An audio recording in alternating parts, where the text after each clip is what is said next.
Yıllık dini erkelik dokulatida Şarkı Türkistan'daki dini bastırış ayıplandı kadarlı görmelerimiz.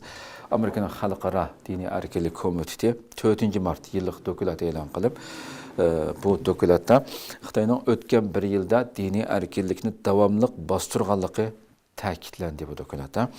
Ve shundaqla Amerika hukumatiga Xitoyning davomli dini erkinlik masalasi eng ig'ir davlatlar qatoriga tezish ve dini bostırishga chetishli Xitoy amaldorlariga jazo yurgizish tavsiya qilingan bu dokulatda.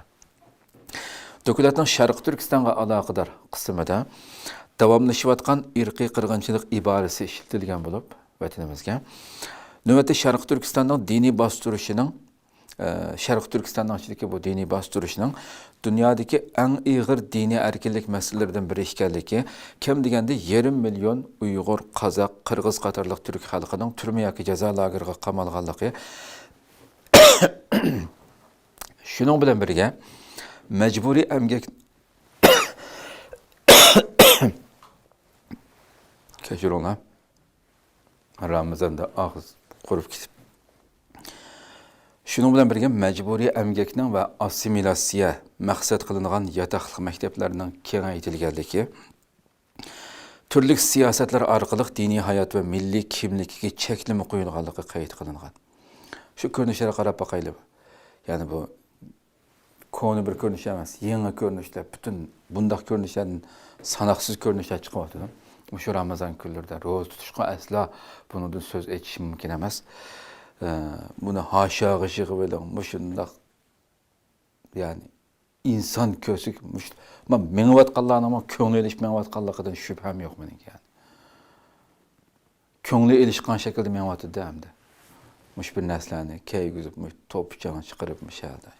O'ylab qo'ying. Mushunda nomussizliklarni qilyotdi, ro'z qilmay yig'ib olyotdi bir yerlarga. Bular tilg'ilingan. Yani türlük siyasetler orqali Xitoyning diniy hayot va milliy kimligiga cheklama qo'yilganligi Uyg'ur xalqininki tilg'ilingan. Dokulat yana Xitoyning Tibetdagi va boshqa rayonlardagi har qaysi diniy guruhlarni bostirish, dinlarni xitoychilashtirish siyosati yo'l qo'yish, tor dunyosi diniy mazmunlarga qattiq cheklama qo'yish va nazorat qilish, davlat xalqqa qarshi ovozlarni bostirish qatorliq jinoyatlarimi tilg'ilingan Xitoy. Shu qarab qo'yilmish ko'rinishlarga. Ramazonda haroq ichish. Hamda Amerika'daki en çok İslami teşkilat, ismi çıktı verdi.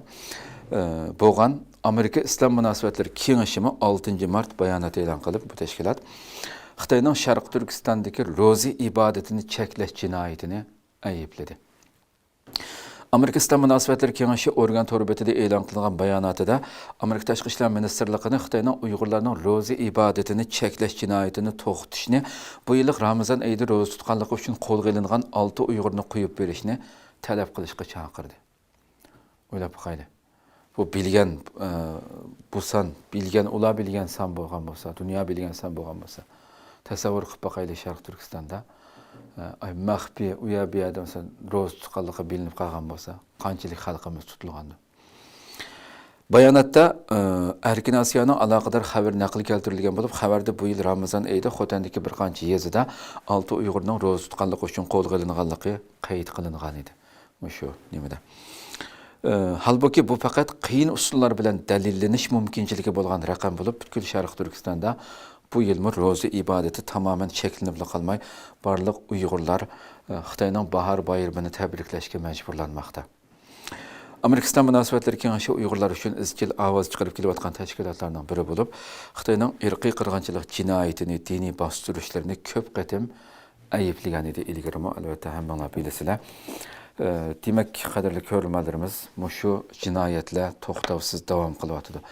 Albatta, bununla o'xshash e'lon qilingan xabarlar, shunda bayonotlarmi bugun kundan kunga dunyoda kuch qolmayotgan, chunki g'arbning qimmat qarashlari o'tirib qo'yilayotgan Amerika boshliq butun g'arb dunyosining qimmat qarashlarimi bir-birlab cho'kayotgan bir holatni ko'ryapmiz. Nayeti İslam dunyosidagi qon yoshlar yillardan buyon davom qilayotgan şu kichik narisida bolalarning o'ldirilishi, bular bo'layotgan bir sharoitda bunun o'xshash bayonotlarmi talab qilingan, kutilgan, kuchini ko'rsatmaydigan bir holatga kelyapti. Nayeti ichinishli bir masala. Albatta bundaq bayonotlarning mayli näden bolsun, Xitoyning jinoyatlarini, ya'ni mingda bir nima deyilmaydi hamda. Dunyoda har qanday bir bayonot e'lon qilinsa, amaliyotdagi Xitoyning jinoyatiga selishtirganda mingda bir sam bo'lmasligi mumkin. E'lon qilinishi kerak.